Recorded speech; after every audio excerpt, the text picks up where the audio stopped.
बेचन साव के जितने भी हत्यारे हैं, जितने भी अपराधी हैं जो हत्या किए हैं, उनको जल्द से जल्द पकड़ा जाए और स्पीडी ट्रायल के तहत सजा दिलाया जाए। पूरे प्रदेश में अपराधियों का जो मंसूबा है वो 7वें आसमान पर है। शासन प्रशासन कहती है प्रयास कर रहे हैं, लेकिन फिर भी अपराधी अपराध में खूब कर रहे हैं। न्याय दिला के रहेंगे, इसके लिए हमारी सारी पार्टी के जितने साथी हैं वो बढ़ चढ़कर भाग लेंगे।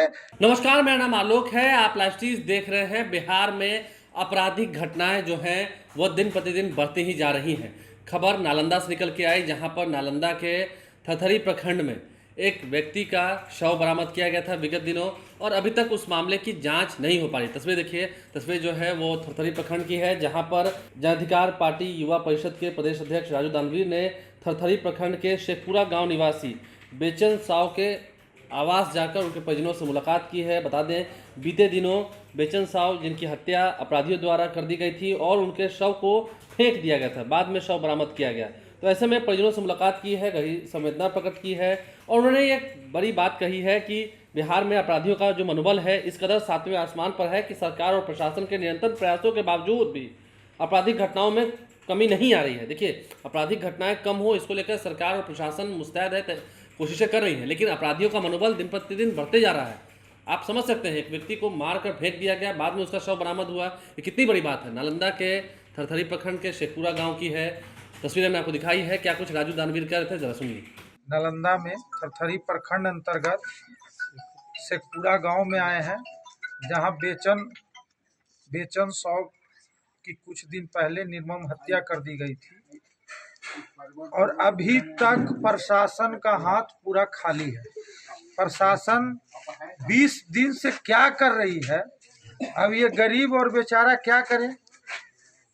इनके तरफ से तो कोई पैरवीकार भी नहीं है, यानी न्याय उन्हें मिलेगा जिनकी पैरवी रहेगी। अंत में हार पार के पप्पू यादव जी के दरबार पर पहुंचे गुहार लगाने, तब जाकर हम पहुंचे हैं। अब स्थिति यह है कि अभी एक भी अपराधी नहीं पकड़ाया है। तो हम प्रशासन से आग्रह करते हैं कि बेचन साव के जितने भी हत्यारे हैं, जितने भी अपराधी हैं जो हत्या किए हैं, उनको जल्द से जल्द पकड़ा जाए और स्पीडी ट्रायल के तहत सजा दिलाया जाए। पूरे प्रदेश में अपराधियों का जो मंसूबा है वो 7वें आसमान पर है।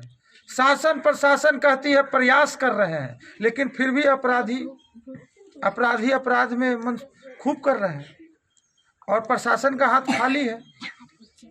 तो अभी हम यहाँ पमारा गांव गए थे, थरथरी अंतर्गत में ही, जहाँ पर सुबोध कुमार 38 वर्षीय जिनका करंट लगने से मृत्यु हो गई, उनके परिजनों से मिले, वहाँ मुआवजा की मांग किए। उसके बाद कोयल बिघा गए, जहाँ प्रधानाध्यापक छोटे पासवान का दुर्घटना से मृत्यु हो गई थी, तो उनके परिवार से भी हमने मिला।